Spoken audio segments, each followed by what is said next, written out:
So this is the a crash course for Neuropro. You probably need to get back there so you can look at that. You don't need that for this. First of all, let me start recording it on this. No, it doesn't let me.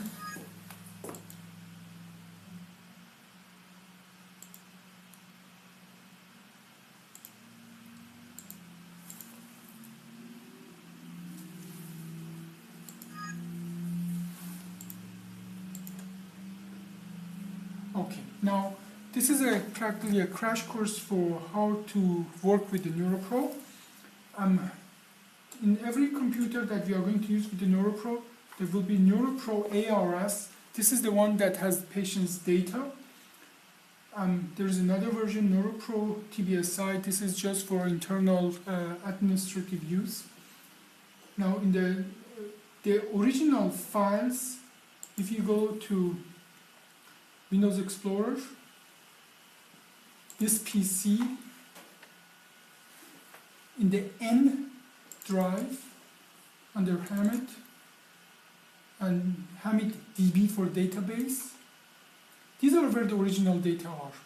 And I'm just going to make a copy of this on the network drive.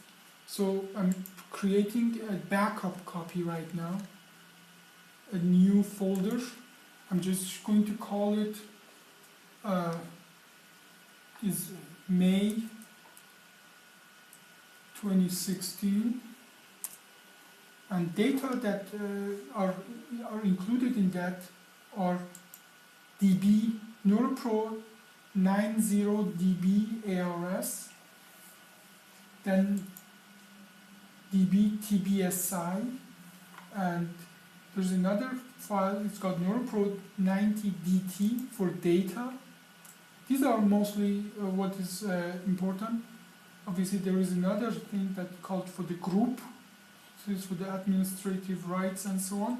But that doesn't change very often, so we can just skip that eventually even. And now I'm just copying this with keeping my finger on control. It just copies that for me to that folder that I made, Neuropro, May 2016. Once it's done, I pull that order in backup. So if I ask somebody to do a backup of Neuropro, this is how it's done. I'm not moving them, I'm copying them here, and then I pull that at the end to the backup order. So I'm hoping the computer is doing that. Yes, here it is. Now we are going to go and open the Neuropro. Everybody has his own username and password. And obviously now that it's copying that, it's going to be a little slower.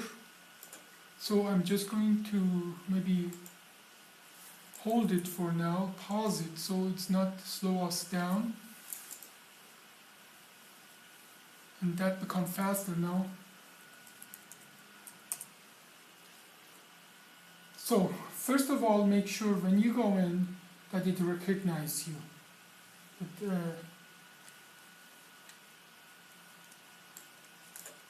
It's just going to take a while. And here it recognized me, Hamid Abbasi. I'm going into the main menu. One of the first places you can get the patient information is obviously under patient. If I go there, I can look up a patient with the medical record number or patient's name.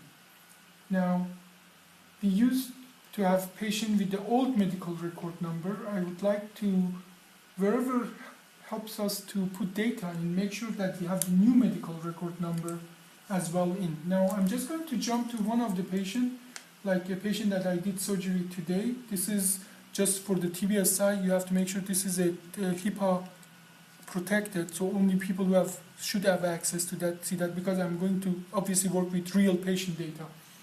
So my patient's medical Dokken, D-O-K-K-E-N,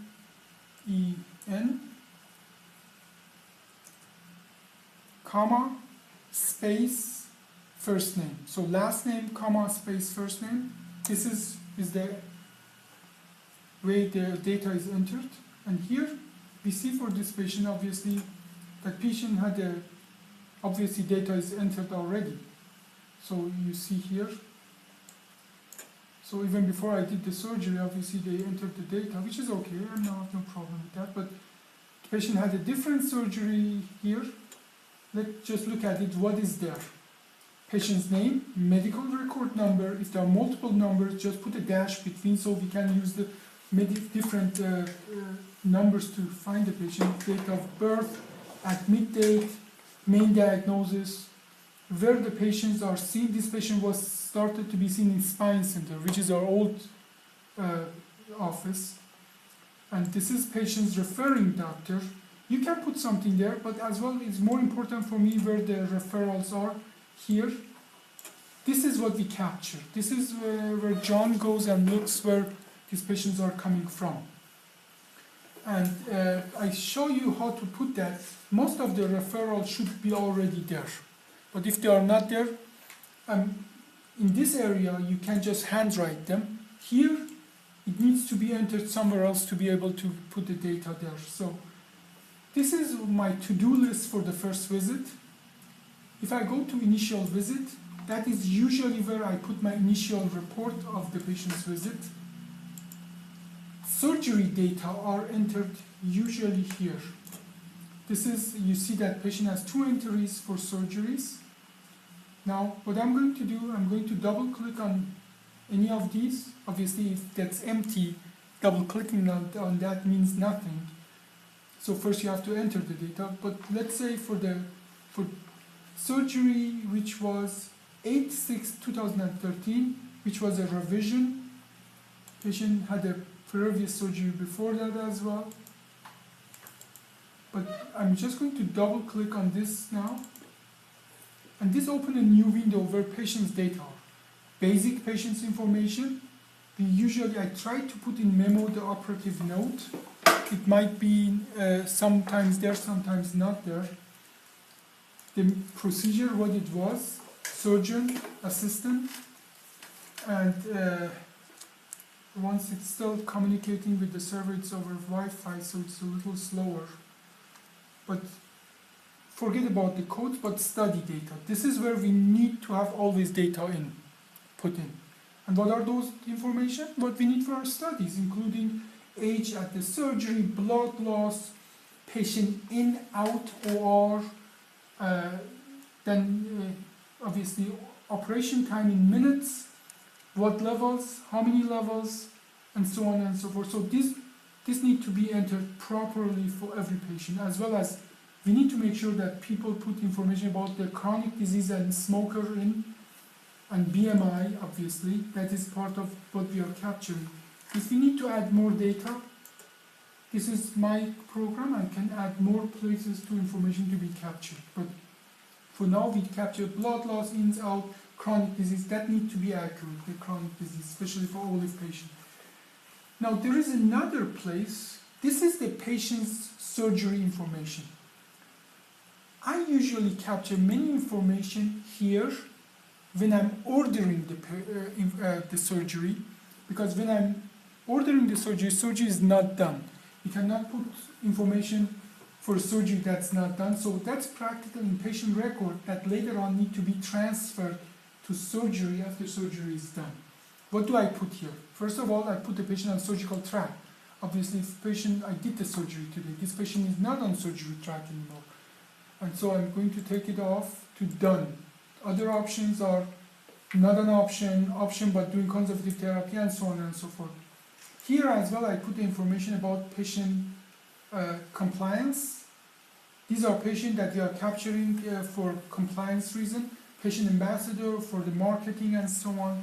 And those you can literally go and capture all patient ambassadors. You can get the information here. Now,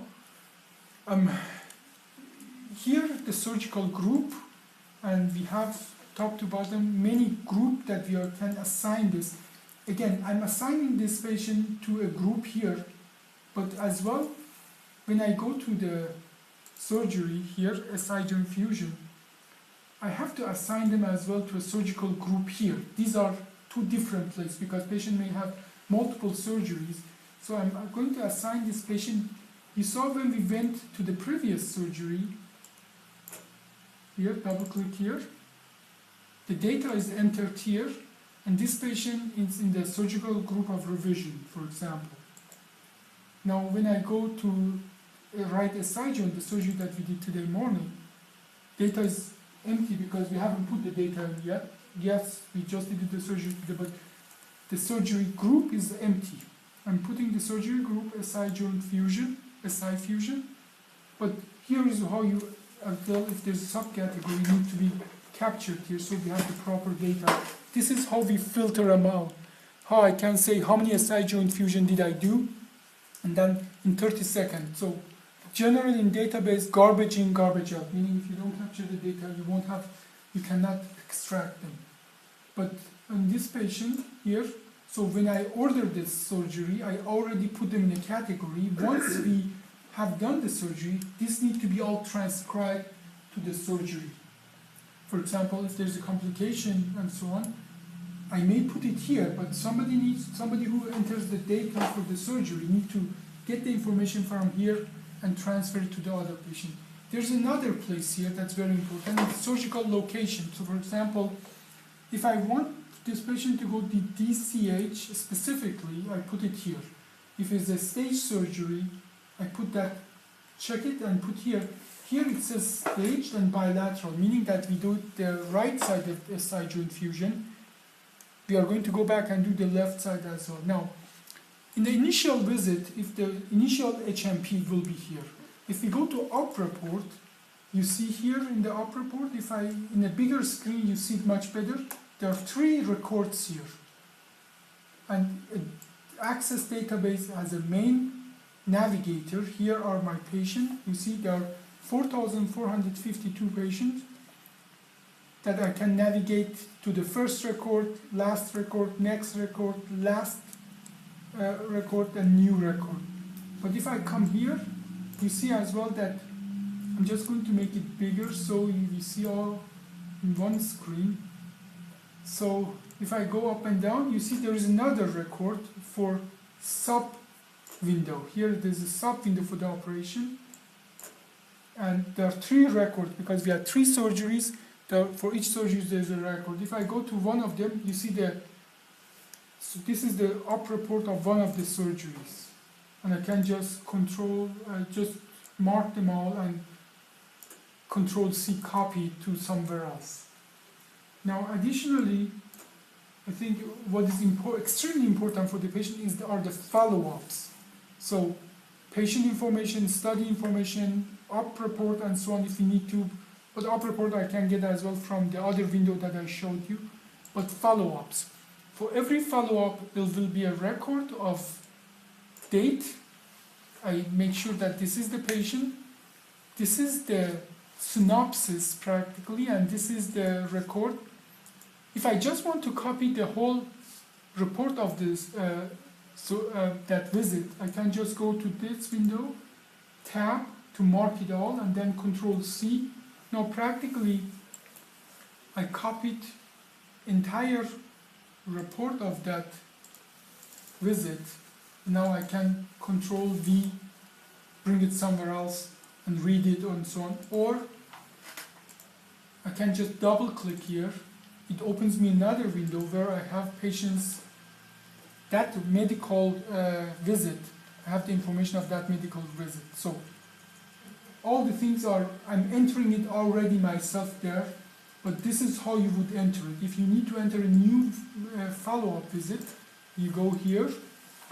Already the date is there. You just cut and paste the data, for example, or just start typing. Surgery done today. And today is obviously 5/10/16. Now obviously I'm going to delete that. I'm marking that.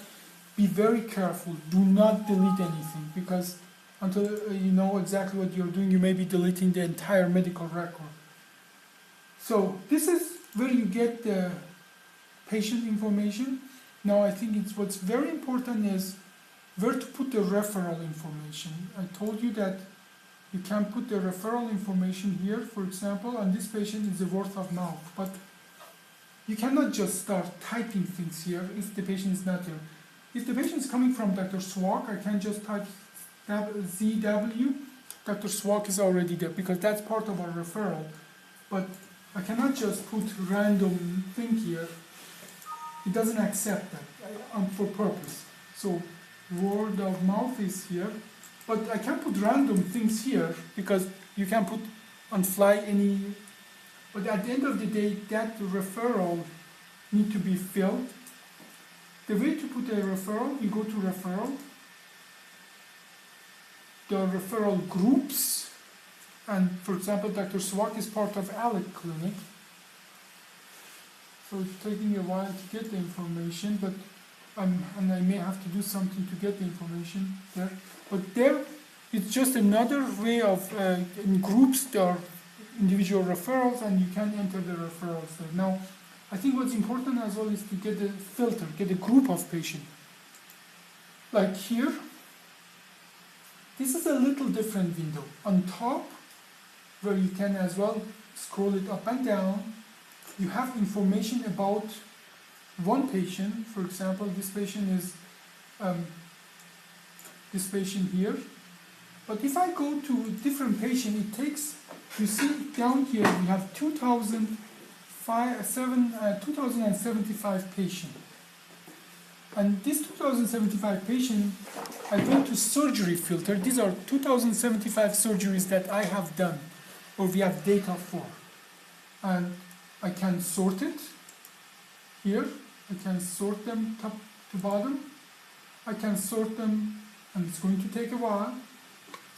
Or I can sort them for the date of service, date of surgery. If I go backward, Z to A, it put my last surgery on top. So somebody entered the surgery, I did it today, it's already on top. Now, practically the data, when I click here, that data gets transcribed up here, so I can go and start putting surgery, study information, op report, and so on, all of that. But those information are as well here in a line. So procedure, location, and so on. So I can scroll down here to enter the data. I can Cynthia DuPont. This is one of the surgeries I did for her. Study data, here I can enter it up here. Now, I think it's very important is for you to be able to filter the data. To filter the data, I'm going to here advanced filter by form. Now it gives me this form where I can tell what I want. I want to go to study data. For example, from my last check, it's sorting for MIST-TIF. Or I can just go and choose I want to have all the OLIF patients who have listhesis. So OLIF, listhesis, and if I filter it now, it gives me all the patients I have done OLIF with the subcategory of listhesis. And you see here, 18 patients came out. So if the data is entered, this in 10 seconds I got all the OLIF patients with listhesis. If I want to just remove all the filters here, clear all filters, then it takes the filter out and all the patients come back. Now, if I want to go and filter by form, all the oldest patients where they have levels L5S1. So I put a start that it takes everything before 5/S1, start that everything comes after. That's a placeholder. If I filter it now, it's going to give me, obviously the data is not properly entered. We have done many more patients with those things, but that is how to get the data and filter it even more. Now filter by form, let's just try to 5S1, or let's go 4/5. 4/5.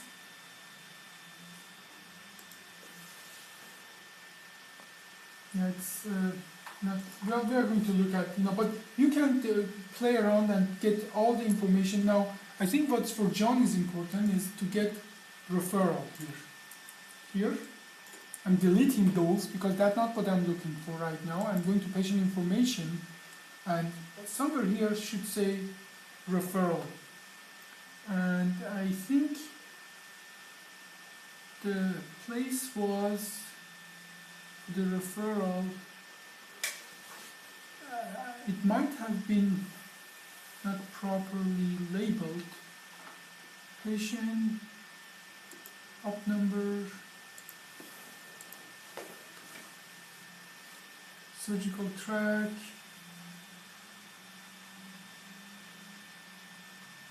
But it is somewhere there, I promise you. Here's procedure number, patient number, yeah. Operation, CPT, status. So somewhere here, I will just label it that it's more easier to see. And it should be somewhere there, should say just a referral. And then by just choosing that referral, we can come back to that much easier. I'm just wondering, let me just get rid of that. Okay.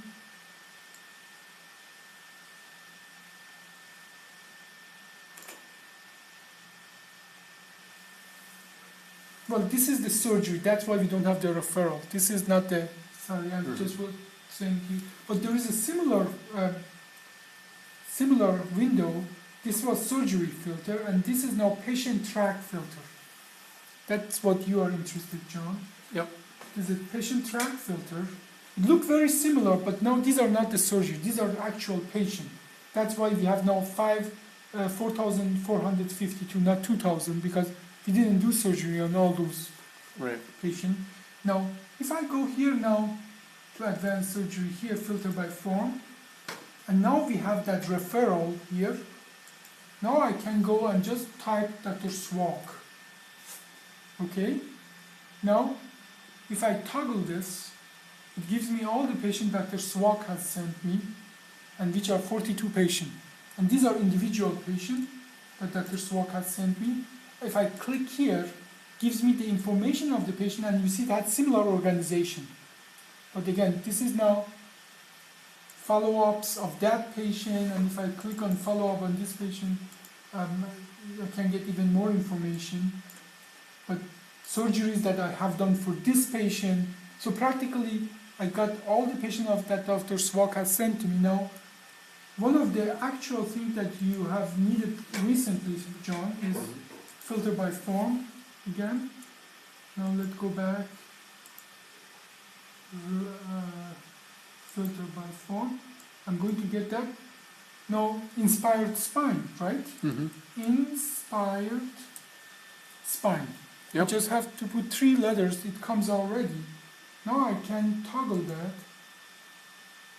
And it's going to take a little bit, but 7 patients has come from inspired spine that I have actually seen here. Okay. And now, if I put that here, then I see each individual of patient, status post L225, laminectomy, listhesis, and so on. Then I can just get more information regarding those individual patients of the inspired spine. So 7 patients from that. Now let's go just for fun of it, and now again, insurance and so on. And more, now if I want to see filter by form, patient from inspired spine who are Blue Cross Blue Shield. And I'm putting those for good reason, those asterisks to have all the information available. So it seems that from inspired spine there are 3 patients that have Blue Shield, Blue Cross in that thing. So that's how you filter it and get that information. Now let's go back now to what else is important here. there are lots of other information that I think, not important for this visit, but I think probably what is as well important here is